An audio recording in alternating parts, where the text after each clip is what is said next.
কলকাতাতে তপন মাইতি। কলকাতাতে তখন দীপাবলি, আলোর উৎসব, সাথে সাথে নিম্নচাপের টুকটাক বৃষ্টি। শহরটার গা ঘেঁষে বয়ে গেছে পবিত্র গঙ্গা।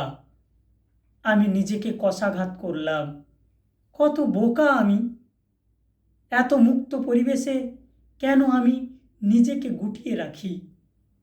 রাস্তার পাশে ছাতিম, কদম, কাঠগোলাপ, গোলাপি কাঞ্চন, ত্রিফলা রাস্তার আলো, ছাদে বাগান, আর আয়েশ করা আরাম কেদারায় বসলে কলকাতার পরিষ্কার আকাশ দেখা যায়। এখানে কারোর হাত ধরে ঘোরা কোনো ব্যাপারই না। রবিবারে রবীন্দ্র সদন দেখলে কালচার কালচার বলে মনে হয়।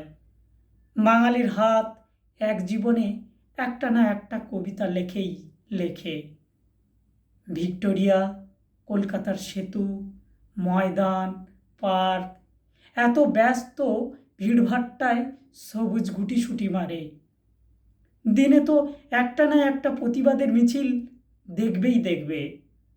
যেন কলকাতা দাঁড়িয়ে একটু কথা বলার সময় নেই। ব্যাগের মধ্যে উৎসুক অস্বস্তিতে রয়েছে ইন্টারভিউর কাগজপত্র। ইন্টারভিউয়ের পোশাক দেখলে ফিসফাস। কখনো বুঝতে পারবে না আমি একজন নিম্ন মধ্যবিত্ত শিক্ষিত বেকার সন্তান। না বন্ধু, মনে হলো এ সময়ে দীপাবলির কথা না বলাই ভালো।